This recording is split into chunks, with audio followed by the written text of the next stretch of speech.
Para el caso de estudio se analizará la calzada de la calle 134 entre las carreras 19 y 9 en Bogotá.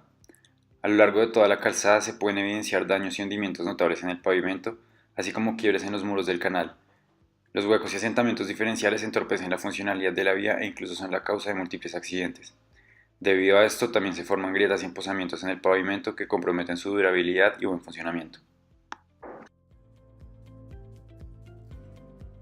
La zona de estudio es en el norte de Bogotá, y según la microzonificación sísmica de esta ciudad, la vía está ubicada en una zona de Piedemonte B, que es un suelo coluvial y aluvial con espesor mayor a 12 metros, bloques, cantos y gravas con matriz arcillo-arenosa, y lacustre 200, un suelo de origen lacustre, arcillas limosas y con presencia de turba.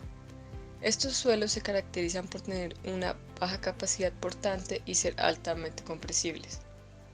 De acuerdo con un estudio geotécnico de la zona, este es un diagrama de fases aproximado del suelo bajo la vía. Se puede observar que el nivel freático se encuentra entre 2 y 3 metros de profundidad. Para validar nuestras hipótesis, era necesario conocer las características mecánicas del suelo. Por ello, consultamos distintas fuentes académicas para estimar los parámetros como grado de sobreconsolidación, peso unitario, tanto seco como saturado, límites de Attenberg, límite líquido, límite plástico, índice plástico, contenido de materia orgánica, coeficiente de compresibilidad, coeficiente de recompresibilidad y, por supuesto, la cohesión no drenada del suelo, CU. A continuación se muestra el resumen de estos valores. Para analizar la falla rotacional en la vía se recurrió a la modelación del factor de seguridad en el programa 2RSIM. A partir de iteraciones de Monte Carlo se obtienen los valores a los cuales converge el factor de seguridad para las variables estocásticas correspondientes al peso de la sección del plano de falla, la excentricidad con respecto al centro de masa y el ángulo y radio del análisis del plano. Debido a la dificultad para conocer con certeza el ángulo y el radio, estos ingresaron al modelo para diferentes valores de dichas variables. Adicionalmente, se hallaron los valores del factor de seguridad con los mismos datos, como si se tratara de un resultado analítico, y se compararon con los resultados obtenidos por Monte Carlo. Estos valores se muestran en la tabla. Podemos ver que para los factores de seguridad analíticos se presenta falla a corto y a largo plazo para ángulos muy grandes, es decir, para planos de falla muy grandes. Esto resulta inverosímil dado que la altura de la vía con respecto al canal es muy pequeña y tal plano de falla implicaría fallos incluso por fuera de la vía y el canal. Además, vemos que según el análisis de Monte Carlo, ningún factor de seguridad es menor a 1 para el análisis a corto plazo y 1,4 para el análisis a largo plazo. De todo esto se puede concluir que la falla rotacional no es el mecanismo de falla de la vía, por lo que se consideran otras opciones.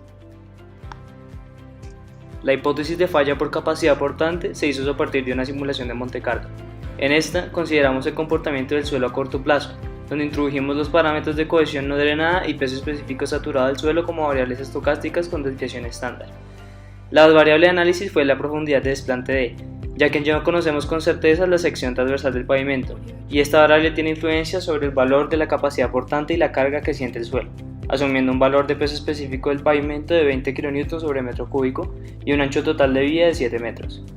A partir de 2R, obtuvimos valores del factor de seguridad para distintos valores de profundidad de desplante, en donde pudimos observar que ninguno indicaba una falla por capacidad portante, al siempre generar valores menores a 3 e incluso menores a 1.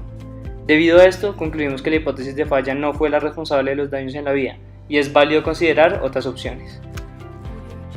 Por último, se exploró la posibilidad de que la falla del suelo se haya dado por un asentamiento diferencial.